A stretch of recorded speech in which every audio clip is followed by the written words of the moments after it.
나의 종 내가 택한 사람 이 두 용어는 동격으로 사용되었으며 특히 전자는 구약에서 아브라함이나 모세 혹은 다윗과 같이 하나님께로부터 부여된 사명을 감당한 데 걸출한 활약을 보였던 인물들에게 자주 사용되었다. 본절에서 이 인물은 하나님의 영을 받은 자로 묘사되고 있는데 본문이 문맥상 이상적인 통치자 곧 메시아를 가리키는 것으로 이해된다. 특히 11장 2절에서는 다윗이 계통의 왕에서 동일한 영이 임할 것을 예언한 바 있다. 그 소리를 거리에 들리게 하지 아니하며 외치지 아니하며 와 마찬가지로 본 구절 역시 격렬한 분쟁 중에서 볼 수 있는 것과 같은 크고 분노에 차 목소리를 내지 않는 사람에 대해 묘사하고 있다. 그렇다면 본절이 묘사하고 있는 왕은 칼과 창으로 바빌론 제국을 멸망시키고 페르시아 제국을 건설했던 고레스와는 그 모습이 전혀 다르다. 즉 이분이 통치 방식은 세속적인 정복자의 모습과는 너무 다르다. 상한 갈대를 꺾지 아니하며 여기 갈대는 늪이나 습지에서 서식하는 연약한 줄기 따위를 의미하는데 상한 갈대란 바람 때문에 그 연약한 줄기가 상처를 입지만 꺾이거나 뽑히지는 않는 갈대를 말한다. 본문은 마치 상한 갈대와 같이 연약하고 결점투성인 인생을 외면하지 않으시고 은혜로서 강하게 세워주시는 메시아의 구원 사역을 말한다. 섬들이 그 교훈을 앙망하리라. 문자적인 뜻은 섬들이 그의 법을 고대한다인데 이것은 1, 2절이 묘사한 분이 이러한 통치를 열방을 포함한 온 세계가 바란다는 뜻이다. 호흡을 주시며 영을 주시는 하나님은 모든 생명의 근원이 되신다는 뜻이다. 특히 후자의 경우는 온 만물에 대한 통치권을 갖고 계신 하나님이 그의 특별한 목적을 위하여 특정 인간을 위하여 중개소로 삼으신다는 점을 드러낸다. 6절 이하에는 하나님이 종이 사역에 대해 다룬다. 결국 본절은 창조주이시고 모든 생명의 근원이신 하나님과 그 종이 사역에 밀접한 관계가 있음을 암시한다. 백성의 언약 종이 사역 중 하나가 소개된다. 그 내용은 종이 사역이 하나님과 이스라엘 백성 간의 언약 관계의 연장선상에서 이루어짐을 암시한다. 즉 메시아는 하나님이 이스라엘과 더불어 맺으신 언약을 완성시키신다는 것이다. 우리는 이 사역과 관련하여 그리스도의 새 언약의 의미를 상기해야 할 것이다. 이 자는 내 피로 세우는 새 언약이니 곧 너희를 위해 붙는 것이라. 이 새 언약은 혈통적 이스라엘에게만 적용되는 것이 아니라 그리스도의 은혜를 믿음으로 받아들이는 모든 사람들, 곧 영적 이스라엘을 위한 것이다. 이방의 빛, 본 사역은 종의 구원이 땅끝까지 이르게 하는 것, 곧 열방의 생명의 축복을 전하는 것이다. 이러한 내용은 그리스도께서 예루살렘에 입성하신 후 그를 찾아온 헬라인과 나눈 대화에서 밝혀졌다. 내가 땅에서 들리면 모든 사람을 내게로 이끌겠노라. 초대교회 당시 그리스도의 이러한 취지를 가장 활발하게 받는 인물은 바로 바울이었다. 베드로에게 역사사 그를 할례자의 사도로 삼으시니가 또한 내게 역사사 나를 이방인의 사도로 삼으셨느니라. 누먼 자들이 눈, 갇힌 자, 흑암에 앉은 자, 종이 사역을 설명하는 본절에서 등장하는 이 용어들은 종이 사역의 내용을 깨닫게 한다. 얼핏 보면 이 용어들은 이스라엘이 바빌론에 포로된 상태에 대한 암시로 생각된다. 특히 갇힌 자, 흑암에 앉은 자는 바빌론에 포로된 상태에 대한 비유적 표현으로 생각될 수 있다. 그러나 누먼 자들의 눈은 포로 상태와 아무 상관이 없다. 이 표현은 본서에서 영적 무지를 가리키는 표현으로 쓰이고 있다. 본문이 종이 사역도 영적 무지로부터의 해방이라는 문맥에서 이해해야 한다. 즉 메시아의 놀라운 계시로 말미암아 흑암과도 같이 캄캄한 무지 상태로부터 찬란한 구원의 빛을 발견하게 된다는 것이다. 나는 여호와이니 이는 내 이름이라. 여호와라는 이름의 뜻은 하나님 친히 모세에게 가르쳐주신 바와 같이 스스로 있는 자로서 초월적이며 절대적인 주권자심과 함께 언약의 주체심을 강조하는 이름이다. 하나님이 어떤 분임을 스스로 나타내시는 까닭은 하나님을 그런 분으로 인정하고 하나님께만 찬양을 돌리게 하기 위함이다. 전에 예언한 일, 새 일, 계속해서 과거사와 미래사가 제시되는데 이는 하나님이 역사의 주인이시며 참신이심을 보이는 증거이다. 한편 전에 예언한 일은 이스라엘 백성에게 그때까지 전달되어졌던 모든 예언을 가리키며 그 중에도 특히 39장 5절에서 7절의 예언을 암시한다. 그렇다면 새해일은 1차적으로 바빌론으로부터 포로 귀환을 가리키며 더 나아가선 메시아 시대의 위대한 영적 해방을 시사한다. 3들 이에 해당하는 히브리어 임은 먼 곳 땅끝까지를 표현할 때 주로 사용되나 여기서는 전 세계 민족을 가리키고 있다.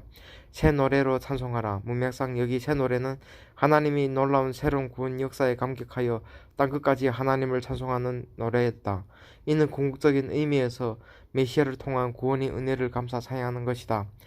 게달 사람이 사는 마을들, 게달은 이스라엘의 후손의 이름이나 후에 아라비아 사막을 게달이라고 불렀다. 셀라의 주민들, 셀라의 문자적인 뜻은 바위이며 후에 페트라로 알려진 에돔이 성읍을 가리키는 듯하다. 섬들 중에서 그의 찬송을 전할지어다. 다시 온 세계를 가리키는 용어의 섬들이 등장하고 있다. 저자는 온 세계의 구원을 베푸시고자 하는 하나님을 찬양할 것을 재차 강조하고 있다. 용사, 전사, 하나님께서 강력한 권능으로 그 대적을 쳐서 멸하실 것을 암시하는 표현이다. 이 표현은 2, 3절에 나타난 메시아의 한없이 자애롭고 부드러운 모습과 모순을 일으키는 것처럼 보인다. 그러나 구원의 실체를 아는 자들은 이 두 모습이 모순되지 않는다는 것을 안다. 이 현상은 무력하기 짝이 없어 보였던 그리스도의 십자가상의 죽음, 강력한 표현을 구하는 유대인에게는 걸려 넘어지는 것이 되었다. 그러나 이러한 그리스도의 죽음은 하나님의 사람에게는 도리어 위대한 구원의 능력이 되었다. 숨이 차서 심히 헐떡거릴 것이라. 숨이 차서 해당하는 시험은 원래 상고 중에는 여인이 내뿜는 거친 호흡을 뜻하지만 문맥상 매우 강도가 높은 분노를 암시하는 말로 이해된다. 또한 심히 헐떡일 것이라의 히브리어 에시아프 역시 거친 호흡을 뜻하는데 특히 긴박하게 대적을 쫓을 때 내뿜는 분노의 콧김을 가리킨다. 이 두 용어는 문맥상 용사의 이미지를 담고 있는 앞절과 연계되어 있다. 오랫동안 그 백성의 고통을 지켜보시던 하나님은 이제 일어서시어 활동하실 것인데 그 활동 내용은 후속절에 이어진다. 본절이 산 언덕 등은 하나님과 그 백성을 대적하는 악한 세력들을 가리키며 강들은 그들이 활동을 가능하게 하는 동인이 의미한다고 볼 수 있다. 바로 앞구절들에서 그의 대적에 관해 말씀하신 하나님은 이제 그 대상을 받고 당신이 백성에 관하여 말씀하시는데 여기서 주목할 점은 맹인되는 그들을 알지 못하는 길로 이끄실 것이라는 내용이다.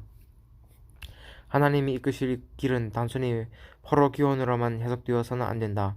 이 길은 이스라엘이 지금까지 경험하지 못한 새 길을 말한다.